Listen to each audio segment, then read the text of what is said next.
আর আজকে যেখানে কলেজ এবং বিশ্ববিদ্যালয় ভর্তির পোর্টাল খুলে গেল, ঠিক একই দিনে হাইকোর্টে রাজ্য সরকারের ধাক্কা, যেখানে রাজ্য সরকারের জারি করা বিজ্ঞপ্তি এবং সেখানে অন্তর্বর্তী স্থগিতাদেশ দিয়ে দিল কলকাতা হাইকোর্ট।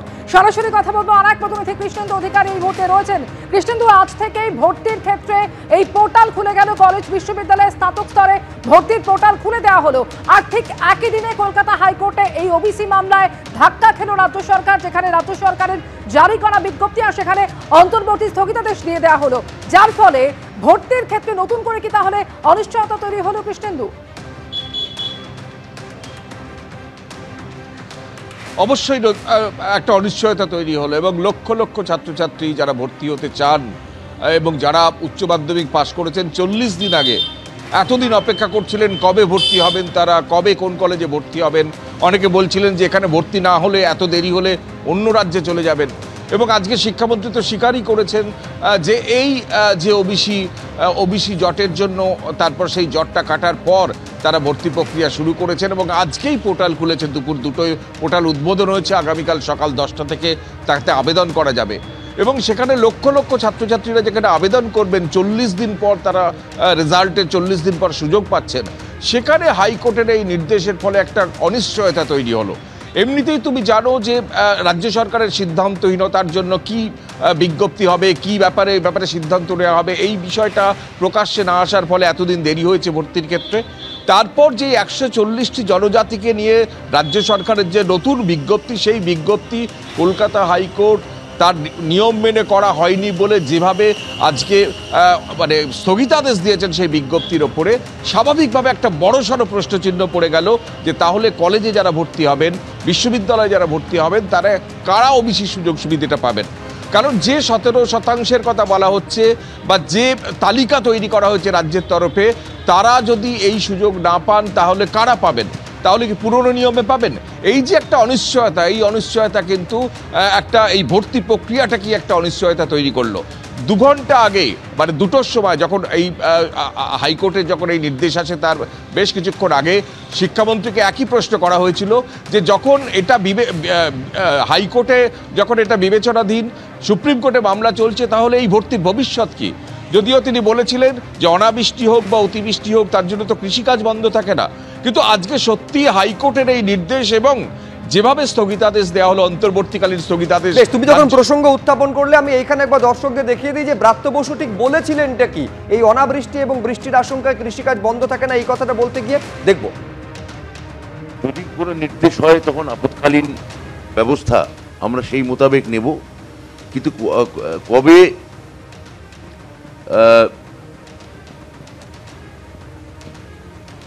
অনাবৃষ্টি হতে পারে বা বৃষ্টি হতে পারে তাই বলে মানে বপন বা কৃষিকার্য বন্ধ থাকবে, এ তো কোনো যুক্তি হতে পারে না। আমাদের কাজ আমরা এগিয়ে নিয়ে যাব, তারপর সেই অনুযায়ী নির্দেশ এলে তখন দেখা যাবে। এখন সঙ্গত কারণে কৃষ্ণেন্দু এই প্রশ্নটা থাকবে যে এতদিন পর্যন্ত কলেজ বিশ্ববিদ্যালয়ে কেন্দ্রীয় ভর্তির যে কেন্দ্রীয় পোর্টাল, সেটা তো এই ওবিসি মামলার জেরেই বন্ধ ছিল।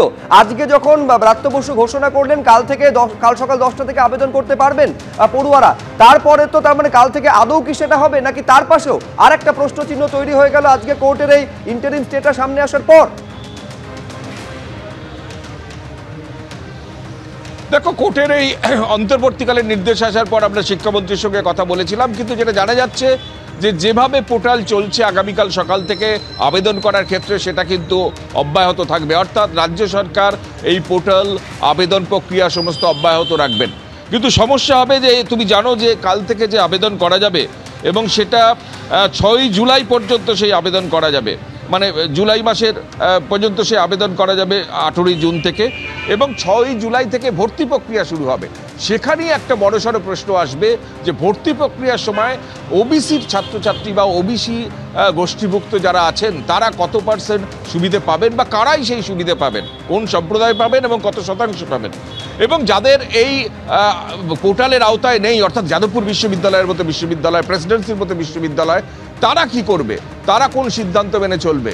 হাইকোর্টের পুরনো নির্দেশ, সেই নির্দেশ মেনে চলবে, না নতুন নির্দেশের জন্য অপেক্ষা করবেন? একটা সরকারের তরফে যদিও বলা হচ্ছে যে এই যে ভর্তি প্রক্রিয়ার যে আবেদনপত্র, এটা এখনো পর্যন্ত অব্যাহত থাকবে, এটা আপাতত স্থগিত রাখা হচ্ছে না, কিন্তু ভর্তির সময় কারা ওবিসি সুবিধে পাবে এবং কত শতাংশ পাবেন এবং কোন কোন গোষ্ঠীর ছাত্রছাত্রীরা পাবেন সেই সিদ্ধান্ত নেওয়ার আগে কিন্তু সবাইকে সুপ্রিম কোর্ট বা হাইকোর্টের নির্দেশের জন্য অপেক্ষা করতে হবে। স্বাভাবিকভাবে এই প্রশ্ন আসবে যে দিনে পোর্টাল খোলার কথা ঘোষণা করলেন শিক্ষামন্ত্রী এবং আগামী কাল থেকেই তার আবেদন শুরু হবে, সেই ভর্তি প্রক্রিয়া যা এতদিন পর্যন্ত জটে আটকে ছিল এই ওবিসির সিদ্ধান্তর জন্য বা বিজ্ঞপ্তি না প্রকাশ হওয়ার জন্য, সেই জায়গায় একবার তোমাকে থামাচ্ছি। ফোনে আমরা এই মুহূর্তে বিজেপি রাজ্য সভাপতি সুকান্ত মজুমদারের সঙ্গে যোগাযোগ করতে পেরেছি। সুকান্ত দা, কি বলবেন? প্রথমে তো একেবারে কলকাতা হাইকোর্ট নির্দেশ দিয়েছিল 2010-এর পর যাবতীয় ওবিসি সার্টিফিকেট আর ব্যবহার করা যাবে না, কার্যত 5 লক্ষ শংসাপত্র বাতিল হয়ে গেছিল। সুপ্রিম কোর্ট থেকে 3 মাসের সময় রাজ্য নিল, আজকে আবার কলকাতা হাইকোর্টে ধাক্কা খেল রাজ্য। স্পষ্ট কোর্ট বলছে তাদের যেটা নির্দেশ সেটা রাজ্য অমান্য করেছে, নির্দেশ অমান্য করেছে, সেই কারণে আবার ইন্টারিম স্টে। দেখুন, মমতা বন্দ্যোপাধ্যায় এবং তার সরকার বরাবরই সংবিধান এবং কোর্ট আদালত এগুলোকে কিভাবে অমান্য করে এই ধরনের অরাজকতা সৃষ্টি করা যায় তার চেষ্টা করছে। এটা গ্যালারি শো হচ্ছে, আর কিছুই না। এবং যেভাবে সুপ্রিম কোর্টের রায়ের মানে রায়ের জন্য অপেক্ষা না করে কোর্টকে বোকা বানিয়ে আবার নতুন যে সূচি বানানোর চেষ্টা করা হয়েছিল তার বিরুদ্ধে আজকে এই রায়, এবং এই রায় প্রমাণ করছে যে মমতা বন্দ্যোপাধ্যায় সংবিধান বিরোধী এবং কোর্ট বিরোধী। এবং সব থেকে বড় কথা, এটা চেষ্টা হচ্ছে যে কিভাবে সংবিধানকে বুড়ো আঙুল দেখিয়ে ওবিসি এর নামে সেইটা হচ্ছে মুসলমানদেরকে, অর্থাৎ মুসলিম মানে সংরক্ষণ দেওয়ার চেষ্টা। এক কথায় যে reservation on the basis of religion there